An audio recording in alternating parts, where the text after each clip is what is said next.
What's up everybody, Brent from Brenspeed. I'd like to introduce our new video series about a high mile Coyote Mustang, where we take a 100% stock, 160,000 mile Coyote Mustang and turn it into one wicked street car. So everybody's curious just how many miles are too many miles on an engine when you decide you want to start modifying the car. Well, that's what we're here to find out.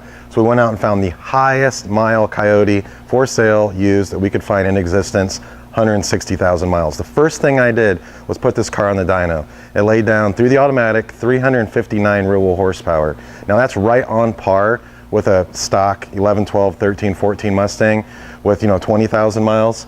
So I'm pretty confident about this car. And matter of fact, if you look at a link in the description, you can find a video that's more about that dyno pull and more about how filthy this car was when we bought it. Now, despite the fact I did a dyno pull and I was happy with the numbers, the first thing we want to do before we start modifying this car is we're going to do a compression check. We're going to take the front cover off the engine, take a look at the oil pump and timing chains, tensioners and phasers, and see just how all this is handling 160,000 miles. Okay, while Ian's getting the plugs out of the car and we're starting on the maintenance, let's go inside and take a look at the parts that's going to go on the car today.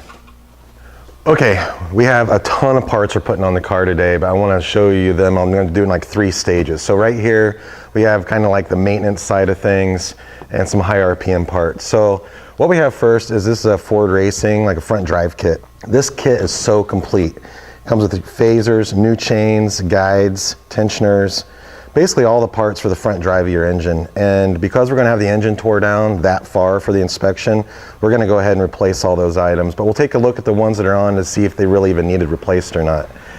The next thing I have here is a billet oil pump from Triangle Speed Shop. So you might have heard the stories about shattered oil pumps. We are setting this car up to drag race. It is going to be high RPM. Again, we're going to have the oil pump out. Perfect time to address this. We're going to put in a billet oil pump so we don't have to worry about oil pump problems down the road. Along the lines with the high RPM, our Ford Racing have these awesome tensioners. They're used on the 2013 Cobra Jet, and they're also factory on the Boss 302 Mustang. So we're going to put in the high RPM tensioners. Another really cool Ford Racing part we have is the Boss alternator. Again, this alternator here is designed for high RPMs. It's a complete kit. It's really cool, and it comes with some steel idlers instead of the plastic idlers you find on the Mustang from the factory. Again, a really good part to have at high RPM. To top everything off, when we're putting it back together, we're going to put in a fresh set of spark plugs and then some MSD coil packs. These coil packs, again, are designed for high RPM, so this will be a really good part to put on while we're putting the car back together. Now let's take a look at the cooling system. All right, now let's check out the cooling mods. We're going to do the high mile Mustang. This is awesome. Again, we were talking about building this car for racing, and this is probably one of the most often overlooked mods, cooling system. A lot of people think it doesn't add power because it's not like a go fast part, but really it is, because a cooler engine, especially high compression Coyote engine, is going to make more power. We're going to start with an AFCO radiator. This is twice the size capacity than a factory radiator. It has tanks on the side that are metal where your factory one has plastic. And even if you have a track pack radiator, which is a little bit bigger than factory, we're still talking twice as big as that. We're going to use a cooler reach thermostat. This is a 170 thermostat. That's going to help keep the temp down. Here's a great part, a Mazir electric water pump. So what an electric water pump does is it allows to freewheel. You're going to pick up power from that. Build a naturally aspirated car. I want as much power as I can get. But when I'm at the track, I can use the key, turn the key on, and then this will circulate the coolant through the system when the car is not running. So this will be a great part for racing. We're going to just add some purple ice to help keep the temps down. And then we're going to address the cooling fan with a Ford Performance 1314 GT500 high flow fan. So this moves more air than a factory fan. But now that we've checked that out, let's look at the induction system we're going to put on this car. This is the induction setup that I've chosen for this upgrade on our naturally aspirated Mustang. This is the Cobra Jet Power Up Kit. I absolutely love this package. We use it a lot. So you have the manifold that was originally developed for the 13 Cobra Jet. That's what's going to go on. It's going to look good and it's going to make really good power. Very little, if any, low end loss and really good high RPM gains. In this kit, you get the twin 65 Ford Racing throttle body. Really good looking piece right here.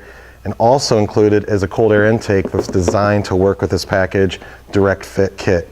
So that'll work really good. But none of this on the car will actually run without the correct calibration. So we use SCT software to make our calibrations for the Cobra Jet setup and our other packages that we have. And we're gonna load that calibration on an SCT Livewire. The Livewire is a cool device that will mount to your windshield. So you get some pretty cool on-screen stuff, and it also has some applications as well, like 0 to 60 and things like that.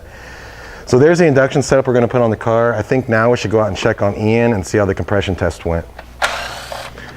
All right, let's take a look at this. Looks like Ian's got the coolant and oil drained out of this. The compression check's complete. I see it right here. We've got Corinne out here taking pictures. Let's take a look at what the compression actually came back as. Matter of fact, we got the stock plugs here. These are Motorcraft plugs. I don't think they have 160,000 on them. This car's been maintained. It had pretty lengthy service records that came with it. But these plugs do look really good, and there's no way that has 160 on it. They are Motorcraft plugs. The compression on this thing, it super surprised me. Okay, 160,000 miles. Our compression ranges from 160 to 165. That's within a few percent of each other. That's pretty amazing. That's the type of compression that I would expect to see on one of these cars with, you know, hardly any miles on it. So I think what we'll do here is let Ian keep on working, and we'll check back in here in a little bit. All right, Ian has our high mile Mustang completely tore apart. I'm pretty impressed with what we found. So the reason we tore this down again was to see just exactly how well the timing components held up to 160,000 miles. I inspected all this stuff. I looked at the phasers, I looked at the chains and guides and the tensioners, and what I was looking for was like what the teeth look like. I mean, did they look very worn? Were these plastic parts broken? And what I found were they were worn like really normal. I mean, nothing about anything I found here looks like it would really need to be replaced. We took the oil pump apart, looked inside. The gears inside the oil pump looked awesome. They didn't have any strange wear marks. There wasn't any metal on anything. I mean, this car was maintained really good. So I think what I found from all this is that 160,000 miles, if it's been maintained, I wouldn't have any worries about what we're getting ready to do. So what I'm gonna do now is turn Ian back loose. He's gonna install the Triangle Speed Shop billet oil pump gears, because we got the oil pump apart, and we're gonna start putting this back together. And then once he has all the parts on the car, I'll check back in, we'll load our calibration with the SCT Livewire, and we'll put the car on the dyno. All right, I just got word that Ian has all the parts installed in the car. He said he's ready for the calibration. Now a lot of times we'll use this. It's an SCT X4. But I showed you earlier, today I want to use the Livewire. The Livewire is a device with a lot more bells and whistles. It has some really cool apps, a lot like the track apps you find on the new S550 Mustangs, things like 0 to 60, something I thought would be cool to use on this Mustang right here. So let's get the calibration loaded on the car. All right, using the Livewire is really easy. This is what the screen looks like when you turn it on. We're just going to click on Program Vehicle. It's going to process, and it's going to give you just a warning that you're going to hit Continue through. At that point, it's going to ask you to turn your key on.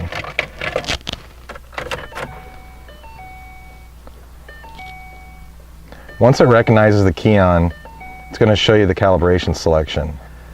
All right, what we don't want to do is load a preloaded tune. We want to load our Brenspeed 93 octane. That's our same mail order calibration that we would use if we're going to ship this package out to a customer anywhere in the United States or really anywhere in the world. Click on that. Continue. All right, it's going to take a few minutes for the calibration to load on the car, so it's the perfect opportunity to check out Ian's work. Oh, there it is. I love it. That's my favorite induction system on these cars. Everything looks really, really good. You can have all the parts on. You can see the radiator. This is going to be a really sweet setup. Ian, fire this thing up.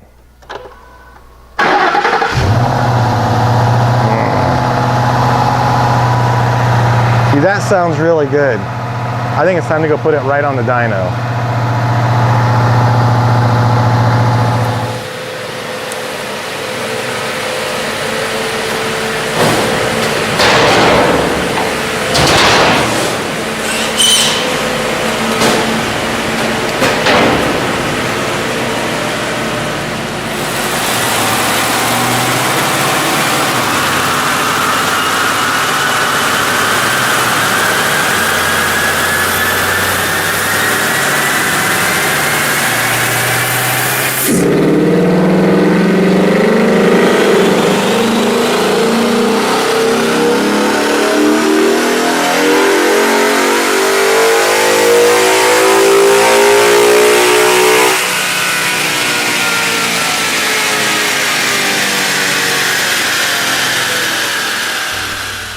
Man, there you have it. That's a wrap of episode 1.